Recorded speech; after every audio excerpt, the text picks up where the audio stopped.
샬롬, 거래의 기술 8번째. 그는 내 말에 동의한다고 대꾸했다. 나는 기분이 좋아서 이번엔 나는 그런 식으로 생겨 먹지는 않았습니다. 나는 굽히기보다는 차라리 싸우겠습니다. 왜냐하면 일단 한번 굽힐 경우 잘 굽히는 사람이라는 평판이 나기 때문이죠. 라고 말했다. 나는 로이가 흥미있어 하는 것을 알 수 있었지만 내 말의 요점을 전부 이해하고 있는 것 같지는 않았다. 마침내 그가 물었다. 단순히 학문적으로 하시는 말씀인가요? 아닙니다. 이건 결코 학문적인 얘기가 아닙니다.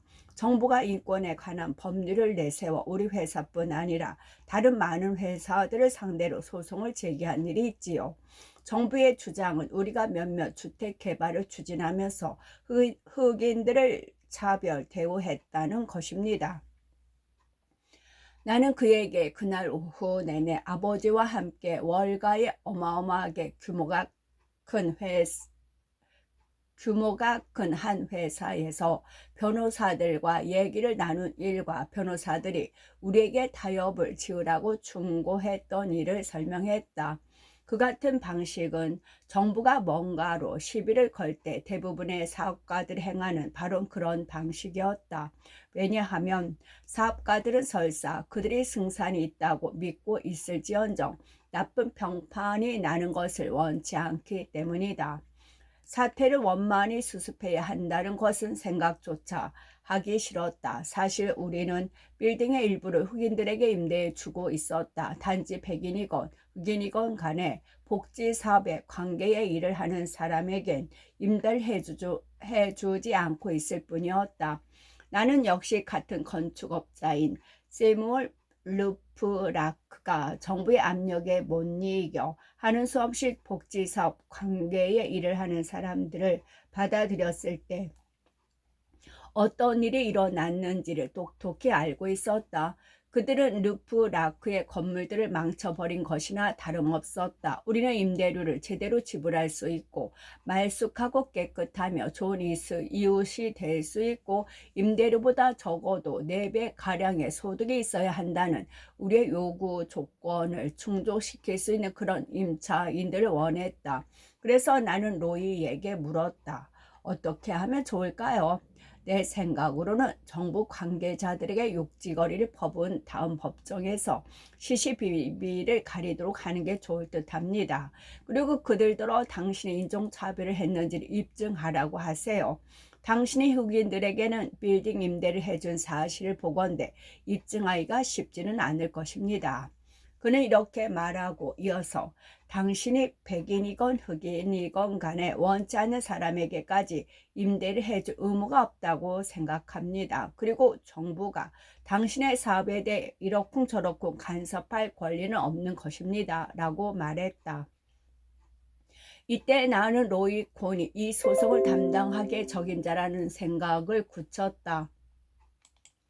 당시만 해도 나는 별로 지명도가 없을 때였다. 그는 멋진 승부 노름을 좋아했기 때문에 기꺼이 나의 소속을 떠맡아 주었다. 우리는 함께 법정에 나갔으며 정부의 주장에 맞서 싸웠다. 결국 정부는 우리가 인종차별을 했다는 것을 입증하지 못했다. 우리는 아무런 불이익 처분도 받지 않고 소송을 마무리 지었다. 대신 우리는 일정 기간 동안 몇 번 지방신문에다 모든 사람에게 동등한 기회를 부여하는 빈 사무실 임대 광고를 내는데 동의했다. 이것으로 소송 문제는 일단락됐다.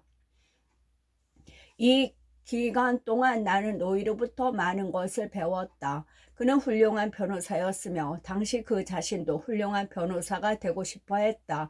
그는 전혀 메모 없이 소송을 이끌 수 있었다.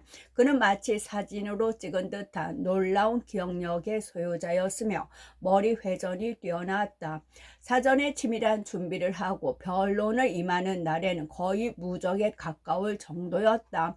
하지만 항상 사전에 준비를 하는 편은 아니었다. 그러나 그런 경우에도 더러 소송을 승리로 이끌 수 있을 만큼 뛰어난 변호사였다.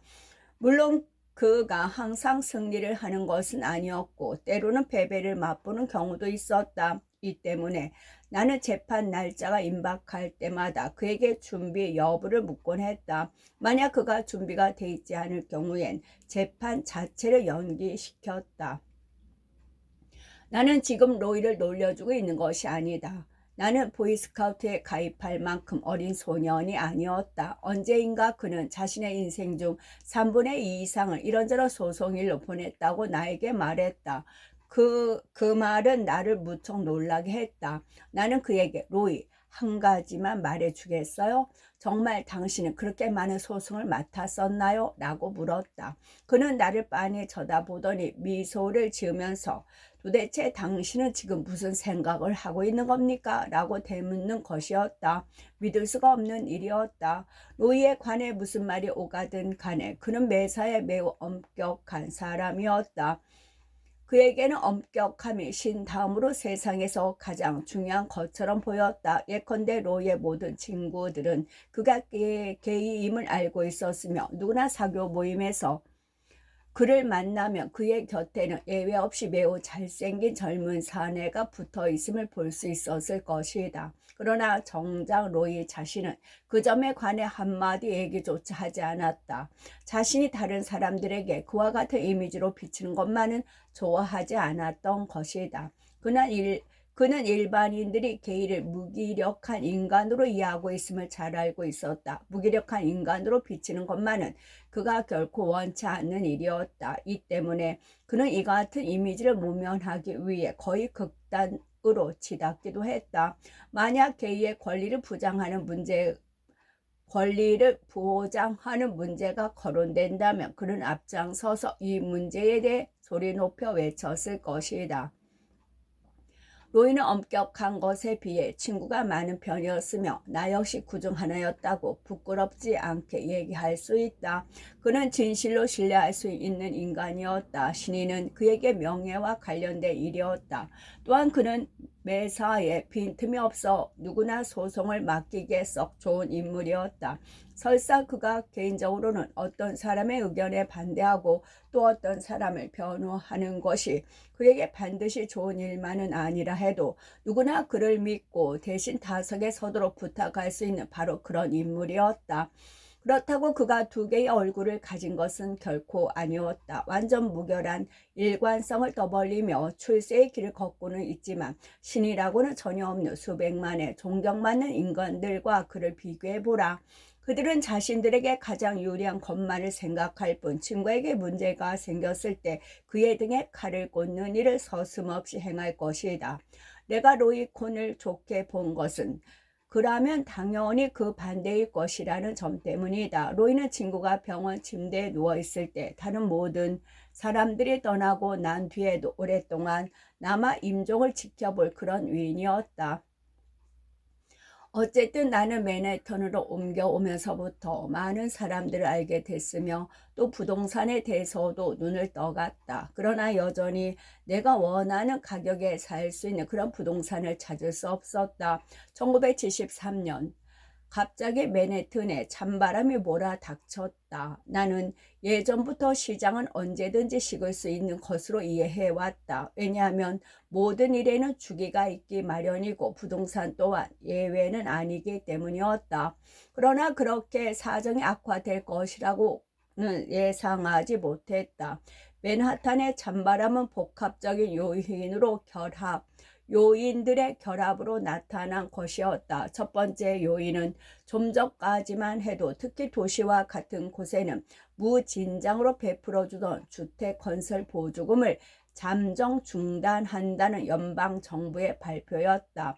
이와 동시에 수년 동안 안정세를 유지해 옴으로써 대다수의 사람들이 그 움직임조차 잊어버리던 금리가 오르기 시작한 것이다.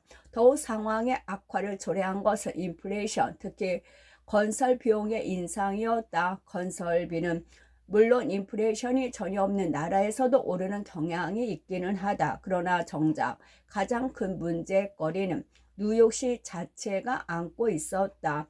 뉴욕시의 부채는 모든 시민들이 긴경질적인 반응을 촉발시키는 수준까지 불어나고 있었다.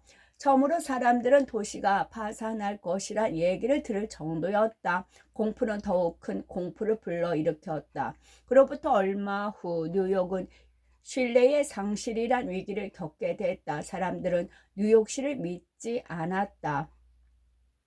이것은 새로운 부동산 개발에 이룬 조짐이 아니었다. 1973년 처음 9개월 동안 뉴욕시는 5개 구에 1만 5천 채의 아파트와 단독주택을 짓도록 허가해 주었다. 그러나 1974년 9개월 동안 그 수는 6천 채로 줄었다.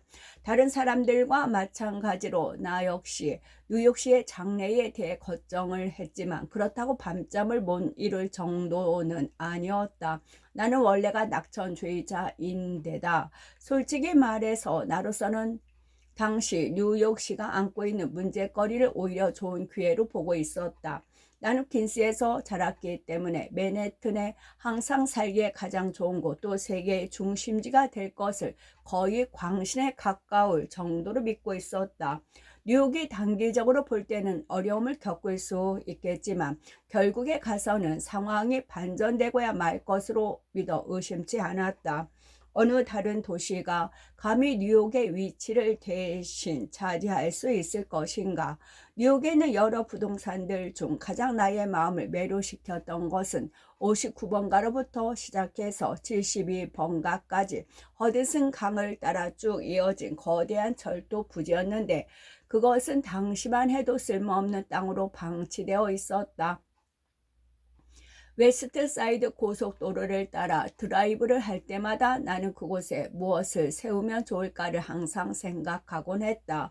100에이커에 달하는 강변 부지가 그것도 맨해튼에 있는 땅일진데 엄청난 잠재 가치를 갖고 있으리라는 것은 누구나 쉽게 알아차릴 수 있는 일이었다. 그러나 당시 뉴욕시가 재정적으로 위험한 처지에 놓여 있었기 때문에 그같이 거대한 땅덩어리를 개발한다는 것은 감히 생각조차 할 수 없는 일이었다. 나는 누구나 저렴한 값에 좋은 땅을 살 수만 있다면 결코 후회하는 일은 없을 것이라고 믿는다. 그 당시 웨스트 사이드 근처의 많은 지역들은 일반적으로 사람이 살기에는 위험한 곳으로 여겨졌다. 모든 간선 도로변에는 당국이 빈민